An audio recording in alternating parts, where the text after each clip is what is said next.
ሌላ ቀን የማለዳ ሸክምና ሌሎች ከተሰኘውና በፖፑሌሽን ሚዲያ ሴንተር ከታተመው መጽሐፍ የተወሰደ። ደራሲ ብርሃኑ እሸቱ፣ ተራኪ ብሩክ ድንቁ።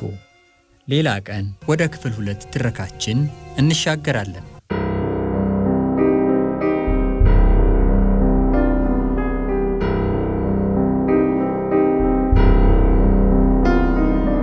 በሐሳቤ አንቺ ጠይቀሽኝስ እንኳን መኪና ማስቆም ብችል ሰማይና ምድርን ቀጥ አደርግልሽ ነበር እያልኩ ስበሬጄ ከሹፌሩ ጎን ተገኘ። ከብዙ ልመና በኋላ ሹፌሩ ለማቆም ተስማማ። ለካ የሰው ፊት እንዲህ ይፋጃል።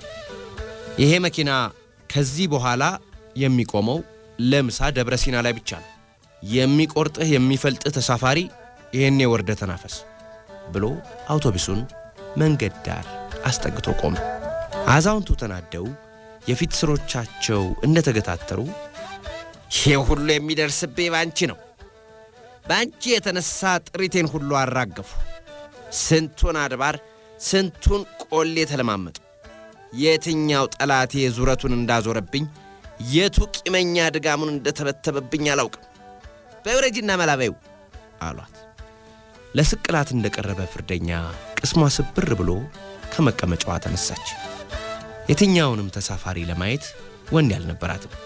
ሁሉም ስለተሰላቹ ከእርሷ ጋር ለመውረድ የከጀል አልነበረም።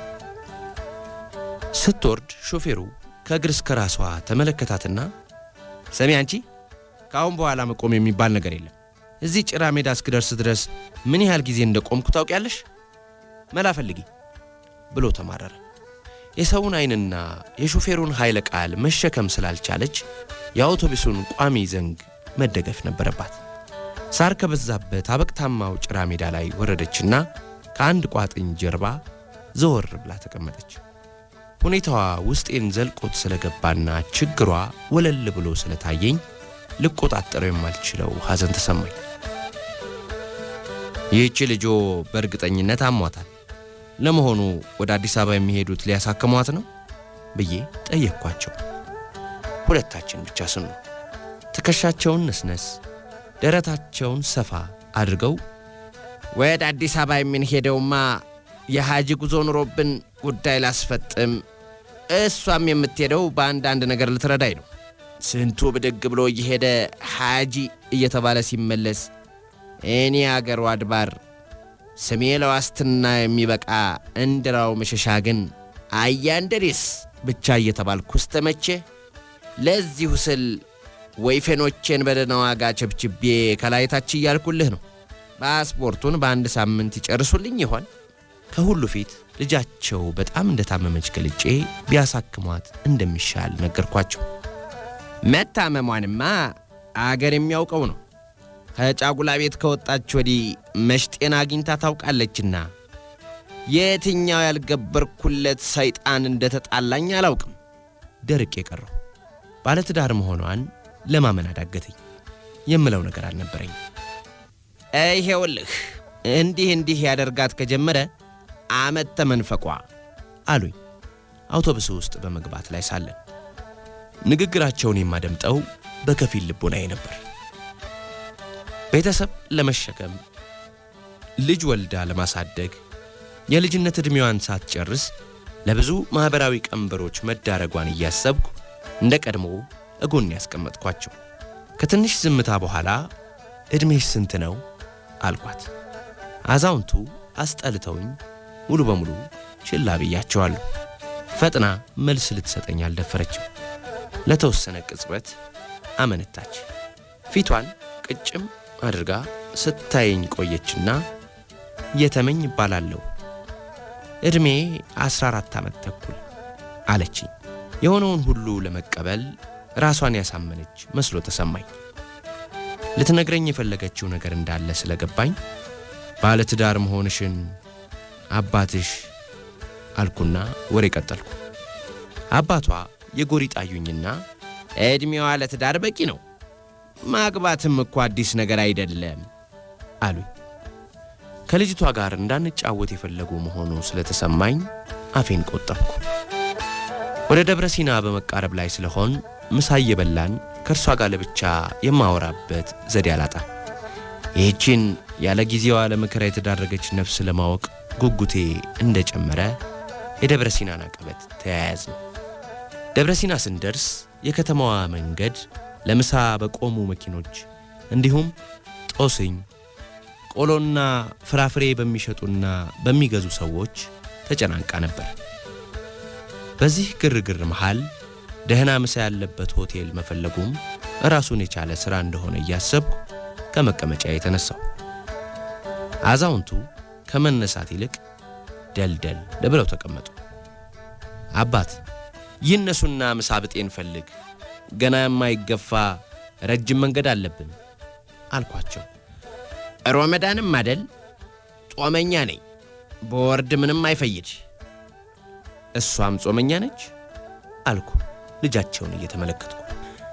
እሷ እንኳ አትጦምም፣ አንተ ካለህ ጧራ ምግብ ቤት ታሳያታለህ። እኔ እዚህ ውርክብ ብዬ ገብቼ ምንም አልሰራ።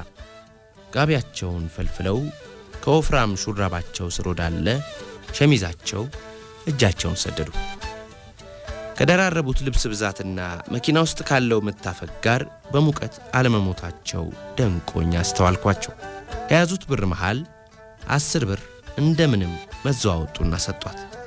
ምስጢሯን ለማወቅ ካለኝ ጉጉት አንጻር በተፈጠረልኝ አጋጣሚ በመደሰት ላይ ሳለሁ አንተም ውረድ እንጂ አየህ ባትበላም ቁጭ ትላለህ፣ እግርህንም አላውሰው ብላ እንጥሌን ቆረጠችው።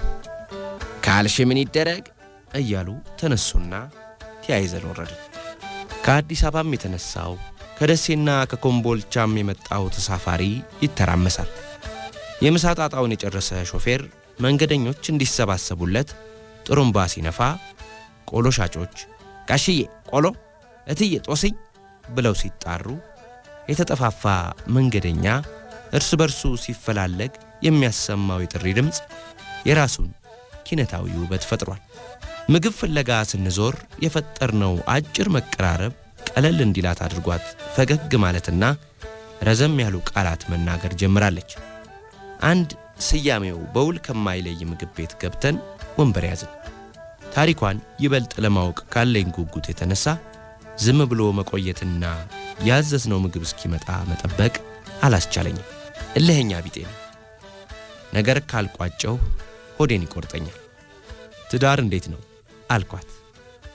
ባይመገቡም ከጎናችን ተቀምጠው ዙሪያ ገባውን ሲቃኙ የነበሩት አባቷ ዘወር ብለው በጥያቄ አተያይ አስተዋሉ። ካገባሽ ዓመት ከ6 ወር እንደሆነሽ አባትሽ ነገሩኝ። ይህን ያህል ጊዜ በትዳር ስትቆይ ልጅ አልወለድሽም ብዬ ድርቅ ያለ ጥያቄ አስከተልኩ። አርግዤ ነበር፣ በ7 ወሩ አስወረደኝ ብላ ፍርጥ አደረገችው። ጤና የለኝም። ጤናዬን ያጣሁት ባገባው ማግስት ነው። በ13 ዓመቴ ነው የተዳርሁት። ደራሽ እምባ አይኗ ላይ ተንቀረዘዘ። ሀገበይ አንቺ የምን ያለፈ ዝባዝንኬ መቀባጠር ነው? ማስወረድ ባንቺ ተጀመረ? ሚኔ መዳር እንደሁ ባንቺ አልተጀመረ ብለው የጀመረችውን ወግ ታቆም ዘንድ ገሰጿት። አውርቼ እንኳ ይውጣልኝ እንጂ አበይ እስከ መቼ ከነቸግር የልታፈን? ዛሬ እንኳን የሚያደምጠኝ ባገኝ ላውጋው ብላ በተከናነበችው ነጠላ እንባዋን አበሰች። ሁኔታዋን እያየው ሳዝን በአቅራቢያችን የተቀመጡ ሰዎች የምታወራውን አደመጡ መሰል ከንፈር ሲመጠጥ ተሰማኝ። አባቷ ጭቅጭቅ ውስጥ መግባት ሰልችቷቸው ወይንም የሚያውቁትን እውነት ላለመስማት ፈልገው በድግ ብለው ወጡና ሆቴሉ በረንዳ ላይ ካሉት ወንበሮች አንዱ ላይ ተቀመጡ። ያገባሁለት ባሌ ክብረ ንጽህናዬን ሲገስ ብዙ ደም ፈሰሰኝ። ከህመሙና ከስቃዩ ብዛት ራሴን ስቼ በማግስቱ ነው ሀገር ተሰብስቦ ሲላቀስ የነቃው። ከዚያ ወዲህ ውስጤ ሰላም የለው፣ ጤናም የለኝ። ሽንቴን መቆጣጠርም አልችልም። ሽንት ሲመጣኝ የማውቅበት የድሮው ስሜት የለኝም። ሳላውቀው የሚፈስበት ጊዜ ስለሚበዛ ቶሎ ቶሎ ሽንቴ መጣ የምለው ፈሶ እንዳያበላሸኝ በመፍራት ነው። እንዲያም ሆኖ ጠረኔ ከሰው አያቀርበኝም። ከሰው ስደባለቅ መሳቀቁ አካሌን በልቶ ጨረሰው። ዛሬ ተጓዥ መሆኔን ሳውቅ ስንቱን ወይባ ስንቱን የአገር ጢስ ሰብስቤ አካሌን እንዳጠንኩት። ስንቱን አይነት ሽቶ ልብሴ ላይ እንዳርከፈከፍኩት ፈጣሪና እኔ ብቻ ነን የምናውቀው። እህቴን አልኩ። በሐዘን ልቤ ቀጥ ያለች መሰለኝ። ሰው መሆን ከበደኝ። በለጋ ዕድሜዋ የተዳረች፣ በ7 ወሯ ያስወረዳት፣ ወግ ያለው ሕክምና ያላገኘች፣ ሰው በቅጡ ያልተረዳት ምስኪን ፍጥረት ንድድ አለኝና አባትሽ እንዴት አረመኔ ቢሆኑ ነው ለዚህ አይነት ከባድ ስቃይ የዳረጉሽ? ከሆነስ በኋላ እንዲህ የመከራ ሕይወት ስትገፊ እያዩ እንዴት አስችሏቸው ዝም ይላሉ? እንዴት ሳያሳክሙሽም? ሳላውቀው ጮክ ያለው መሰል በአቅራቢያችን የተቀመጡት ተሳፋሪዎች ዘወር እያሉ ወደኛ ተመለከቱ። እሷም ቀጠለች። ሲናገር እንደሰማኸው አባቴ በየቃልቻው ቤት ሲያንከራትተኝ ነው የከረመው። የሐኪም ነገር አይታየውም። በትምህርትም አያምንም። እንዲያ ሆኖ ነው እንጂ በትምህርቴ ሰነፍ አልነበርኩም። እንዲያውም እስከ 4ኛ ክፍል ድረስ ከክፍል 1ኛ ነበር የምወጣው። ትንሽም ቢሆን ትምህርት ቤት ዘግይቼ መግባቴ ይቆጨኝ ነበር። 5ኛ ክፍል ስደርስ ታጭተሻል ልትዳሪ ነው የሚል ወሬ ሲበዛብኝ ጊዜ ሐሳቤ ተከፈለ። 6ኛ ክፍል ስደርስ የመዳሬ ነገር እውነት መሆኑን አወቅኩ። በቃ አንድያውን ሐሳቤ ተወራከበ። ትምህርቱን እንዴት ልማረው? ጥናቱንስ እንዴት ላጥና? ያኔ እድል የተቀበለ ትምህርቴን ልቀጥል እባክህ አትዳረኝ እያልኩኝ አባቴን ተንበርክኬ ብለምነው ከአገር ወግ አትውጪ ብሎ ለመከራ ሕይወት ዳረገ። ያዘዝነው በየአይነት ምግብ ሲቀርብ ወጓን አቋረጠችና በጉንጯ ላይ የወረደውን እንባ ጠረገች። እኔም እንባ ያጋታ ዓይኔን ለማበስ ፈልጌ ቀና አልኩ። የተወሰነ ሰው ጆሮውን ወደኛ ቀስሯል። ሕክምና ሞክረሽ ነበር? የባህል ሕክምናውን መፍትሄ ሳጣበት በወረዳችን ወዳለ ክሊኒክ ሄጄ ነበር። መረመሩኝና ያንቺ ችግር የሚፈታው ለዚህ አይነቱ ህመም ተብለው ለተቋቋሙት ባህር ዳርና አዲስ አበባ ወዳሉት ሆስፒታሎች ዘንድ ስትሄጂ ነው አሉ። አባቴ ቆይ ዛሬ ቆይ ነገ ሲል ጊዜው ተራዘመ። ተስፋ ቆርጬ ከህመሜ ጋር ቆየሁ። ያገባኝ ሰውዬም አባቴ ቤት ጥሎኝ ሄደ ብላ ትክዛለች። በትካዜዋ ውስጥ የመከኑ ብዙ ህልሞቿ ታሰቡኝ። አባትሽ ወደ ሀጂ የመጓጓዣ ገንዘብ ሲኖራቸው አንቺን ማሳከሚያ ያተው ነው ወይስ ባልሽስ ቢሆን እንዲህ ስትሆኚ እየተመለከተ እንዴት ጨከነብሽ? እንደሰማኸው አባቴ በሕክምናው ነገር ብዙም አያምንም። ከአካባቢው ርቆ መሄድንም አያስበው። የሚደርስብኝን ነገር ሁሉ በአንቺ አልተጀመረም በሁሉም የሚደርስ ነው ይለኛል። ባሌ እንዲፈታኝ ነበር የምፈልገው። እሱም ጧሃራ ካልሆንሽ ምን ታደርጊልኛለሽ? ፈትቼሽ አርፋለሁ እያለ ይፎክራል። ፈትናት ተብዬ መጠቃቀሻ ሆናለሁ ብዬ ፈራሁ። የፍቺው ጥያቄ ቢመጣ አባቴ በጣም ይቆጣል። አገርም አይበቃው። በታሪኳ እንደተመሰጥኩ እንደ ነገሩ የነካካነውን ምግብ ጨርሰን ተነሳን። እሷ ወደ መጸዳጃ ቤት ስትሄድ እኔ ተጣጥቤና ሂሳብ ከፍዬ ወደ ውጭ ወጣሁ። ባሏ ሊፈታት እንደሚፎክር አባቷ ቢሰሙ ምን ይሉ ይሆን የሚል ሐሳብ መጣብኝ። በነግራቸው በኖርኩበትና በተከበርኩበት ምድር ተዋረድኩ ብለው ቀውጢ እንደሚፈጥሩ ታሰበኝ። ሆቴሉ በረንዳ ላይ ብቅ ማለቴን ሲያዩ ብድግ አሉና ልጄን የዶልካት ብለው ቆጣሉ። ጥያቄ ማብዛቴ አልጣማቸውም ይሆናል። ደግነቱ ብዙም ሳለፈልፍ መጣች። ሙላቃ ነሽ። እኛ ስንት ጥረን ያልሆነልንን በወሬ ሊሆን አየዛሬ ልጅ ሚስጥር ያውቅ እጭ ብለው እያማረሩ ወደ አውቶቡሳችን አመራን። ስፍራችንን እንደያዝን አገሩ የበሶ ገበያ ሆኖ የለም እንዴ እስቲ ብለው በ2 ብር የገዛሁትን በፕላስቲክ የታሸገ ቆሎ ተቀብለው አስተዋሉት። የእሷ እናት እንዲህ ካለው ገብስ ምን የመሰለ እንጀራ ታወጣ ነበር።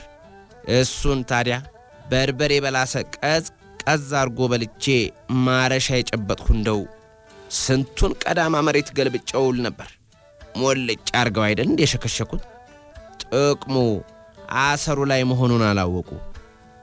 የከተማ ሰው ብለው ቆሎውን መለሱልኝ። እኔ ወደምፈልገው ርዕስ እንዴት እንደማስገባቸው እያሰብኩ ቆሎውን ከልጃቸው ጋር መቆርጠም ያዝን። እንደማስጎምጀት እያልኩ ይሄን የመሰለ ቆሎ ቀረቦት፣ ልጆስ ይህን ገብስ ብታገኘው ደህና ምግብ ትሰራው ነበር አልኩ ፈገግ ብዬ። ሙያ እንኳን የእናቷን ነው ጠንቅቃ የወረሰች።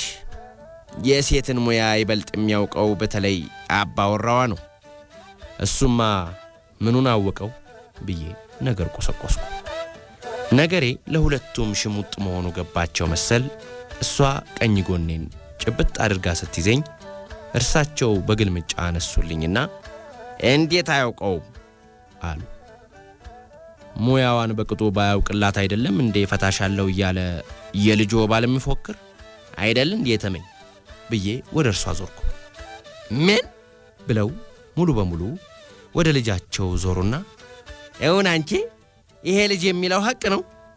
አንቺ ነግረሽው ታልሆነ እሱ መቼም ተየትም አያመጣው። እውን አንቺ ይሄ ነገር እውነት ነው? ባለማመን አስተዋሏት። የአባቷን ባህሪ ስለምታውቅ እውነቱን ለመናገር አልደፈረችም። ቀና ብላየቻቸውና አንገቷን ደፋች። እናትሽም እንዲሁ ናት። ሐቂቃውን ልትሸሽገኝ ስትከጅል ገና ካይነ ውሃዋና ከቅንጧን የማውቀው ምን ሆነችብኛል አንቺ? ሆሆ ይሄ ሞላቃ አጥንቱን አክብሬ ቃሌን ጠብቄ የተፈለቀቀ ባርማሽን ላይ የመሰለች ልጄን ብድርለት ሊያዋርደኝ ይበለኝ። ወቸው ጉድ! ያፈጠጠባቸውን ተሳፋሪ ከምንም ሳይቆጥሩ ወለሉን በእግራቸው ተመተሙና ዝም አሉ። ከጥቂት ዝምታ በኋላ እንደገና ዞር አሉና መልሽልኝ እንጂ አንቺ ለመሆኑ ምን ሆንኩኝ አለ። ንዴታቸውን ተቋቁማ ምንም እንደማትመልስላቸው ስለተረዳው ጥፋተኛው እሳቸው መሆናቸውን ተናገርኩ። አነጋገሬ ይበልጥ አጡፋቸው። እንዴት አንተ? ያለ ፍላጎቷና ያለ ዕድሜዋ ሲድሯት ጤናዋ ተቃወሰ። የልጅነት ገላዋ እሱን መቋቋም ስላልቻለ ይኸው ሽንቷን መቆጣጠር አቅቷታል። የእኛም በየመንገዱ መቆም ምክንያት ይኸው ችግሯ ነው። ባሏም በሽተኛ ስለሆንሽ ከእንግዲህ አንፈልግሽም እያለ እንደሚያስፈራራት ነው የነገረችኝ። ወይ እርሷ አላሳከሟት ወይ ባሏ እንዲያሳክማት አላደረጉ። ልፍታ ቢል እንዴት በርሱ ብቻ ይፈርዱበታል? የመጀመሪያው ጥፋተኛ ራስ ሆኖት። ይመልከቷት እስቲ፣ መልክ ሳያንሳት የተከበረ ቤተሰብ እያላት በጤናዋ እክል የተነሳ በዚህ ሁሉ ሰው መሃል ስትሳቀቅ፣ አባት ክንዱን ሳይንተራስ ልጅ እንዴት በሚድን በሽታ ይሰቃያል? እስቲ በደንብ ያስተውሏት።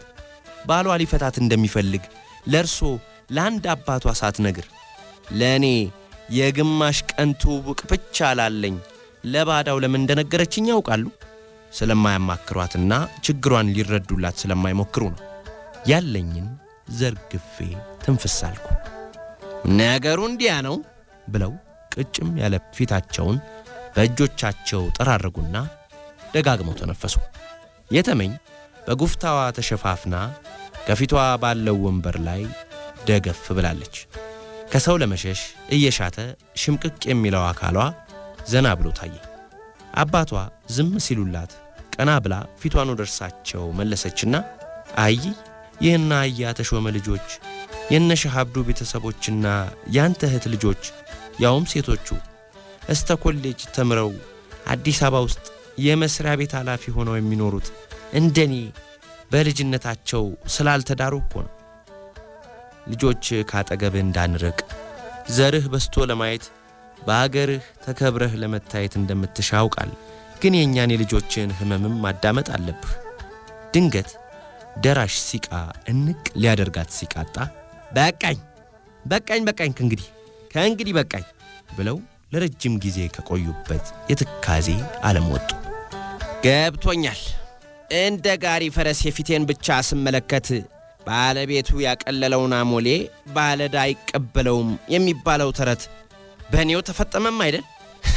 ጤና ማጣትሽንና እኔም ላንቺ ቁባ ለመስጠቴን ቢያይ አይደለም እንዴ ባልሽ ፍቺ እያለ የሚፎክር? ይኸውልሽ የተመኝ ካረዳ ፊት ገትሬ ቁም ስቅሉን ባላሳየው እኔን ድሪስ አይደለሁም። እኔ አንቺ አባት ጥቃት እንደማልወድ ታውቂዋለሽ። መልሰው ወደ ንዴታቸው ዝፍቅ ማለታቸውን ሳይ ከሁሉም የከፋው እኮ የሷ ህመም ነው። ፌስቱላ ሆስፒታል ሄዳ መታከም አለባት ብዬ ልቀጥል ስል አቋረጡኝ። ገብቶኛል አልኩህ። እንኳን የነገር ጫፋ ሲይዘውኝ ገመገሙ ከሸተተኝ ይበቃኛል። አውቄ የልቤን ልጓም ወደ ራሴው ጉዳይ የሳብኩትና ቸልታ እየያዘኝ እንጂ ሰው የሚረዳው ሁሉ እኮ ለእኔ ጠፍቶኝ አይደለም። ከስብ ቢባል የአገር ሽማግሌ ነገር ያረዳና የጎጥ ጉዳይ ሲባል ከዛሬ ነገ በቁጥቡና በምናምኑ ይሽራል እያልኩ እንደ ቀላል ነገር የቆጠርሁት በሽታ ለልጅ የአእምሮ ስብራት ለእኔም ውርደትን ይዞብኝ ይምጣ። ምንትስ ያልከው ሆስፒታል ወዴት ነው ልጄ? የት ነው የማገኘው? እንግዲህማ ሌላ ምን ጉዳይ አለኝ? ሌላ ክብር ስሻ ደግሞ ሌላ ጦስ እየገሰገሰብኝ መሆኑን መቼ አውቄ። የተመኝ ትሰሚኛለሽ?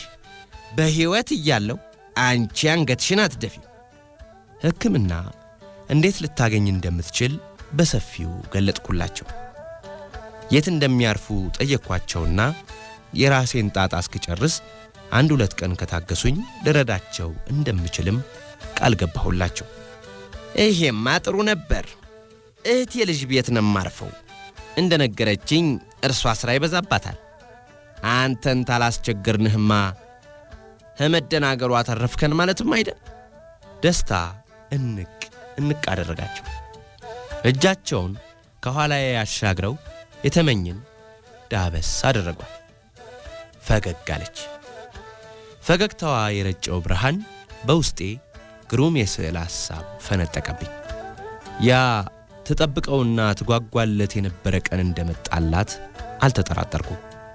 ጠይም ፊቷ በደስታ ፈክቶ ስመለከት ቁንጅናዋ በይበልጥ ጎላ። በዚህ ቁንጅና ላይ ትምህርት ቢታከልበት እያልኩ ወደፊት ተመለከትኩ። መንገዱ ወለል ብሏል። አውቶቡሱም ያለምንም እንከን በነጻነት ይፈሳል። ሸራ ላይ የገለጥኩትን የየተመኝ ስዕል በጥንቃቄ ነው የሠራሁት። ብዙ ቀናትና ምሽቶች ወስዶብኛል። በሚያምር ፍሬም ውስጥ ካስገባሁት በኋላ ከአልጋዬ ፊት አስቀምጬ አንዳንዴ ሌሊት እንኳ ሳይቀር ከእንቅልፌ እየነቃሁ በተመስጦ እየተመለከትኩ በብሩሽ ነካ አደርገዋለሁ። ፊቷ በፈገግታ የበራ ጠይምና ለግላጋ የገጠር ወጣት ጀርባዋን ለተራራና ለሸለቆ ሰጥታ ወደ ንጋት ጀንበር አፍጥጣለች። በአገር ባህል ልብስ አጊጣና በግራ እጇ ቄጠማ አቅፋ ሰፊ ሜዳ መሃል ያለ ቋጥኝ ላይ ቆማለች። መከራዋ ሁሉ ያለፈ ታሪክ ሆኖላታል። ችግሯን ረግጣ የነገን ብሩህ ተስፋ የምታለም ትመስላለች። የተመኝን እንዲህ መሳል ነበር እቅዴ። በእርግጥም ተሳክቶልኛል። አሁን ለየተመኝ ልሰጣት ይገባል አልኩ ራቅ ብዬ ስዕሉን በኩራት እየተመለከትኩ። ወደ ሰርግ እንደሚሄድ ታዳሚ ሽክ ብዬ በጥድፊያ ሆስፒታሉ ደረስኩ። የተመኝ የታማሚ ዩኒፎርም ለብሳ ከመሰል ሴቶች ጋር ትሳሳቃለች። አባቷንም እዚያው አገኘኋቸው።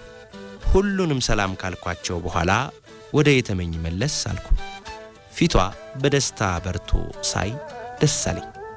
የያዝኩትን እቅፍ አበባ ከሰጠኋት በኋላ ጉንጯን ሳም አደረግኩና አምሮብሻል አልኳት። ጥቂት ከተረጋጋው በኋላ ደግሞ በስጦታ ወረቀት የሸፈንኩትን ስዕል ሰጠኋት። ወረቀቱን ገልጣ መልከት ታደረገችና በሞትኩት ብላ በደስታ ሲቃ እንደታፈነች ወስዳ አባቷ ፊት ገተረችው። ስሜቷን በቃላትም ሆነ በተግባር መግለጽ ስላቃታት አንድ ጊዜ እኔን መልሳ ደግሞ ስዕሉን ትመለከተው ጀመር። አባቷ ወደ ኋላ ለጠጥ ብለው ወደ ስዕሉ ተመለከቱና የአርዲቦን ጋራና ሸንተረር በየት አመጣኸው ጃል? ቁርጥ አርዲቦ። የተመኘንማ እንደገና ነፍስ ዘርተህባታል። አይ ሙያ እንዴት አሳመርካት አሉ። ይሄ መሰቀል ያለበት እዚህ ሆስፒታል ውስጥ ነው አለች የተመኝ ስዕሉን ከፍ አድርጋ በመያዝ። ሐሳቧን በጣም ወደድኩት። ስዕሉን ለመስቀል ወደ ክፍሏ ስታመራ ከአባቷ ጋር ሆነን በዓይኖቻችን ተከተልና ቀና ብላ በኩራት ስትራመድ ይበልጥ ታምራለች።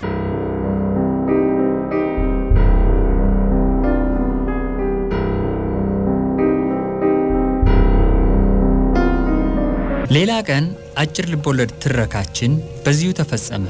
ስለነበረን የአብሮነት ቆይታ አብዝተን እናመሰግናለን።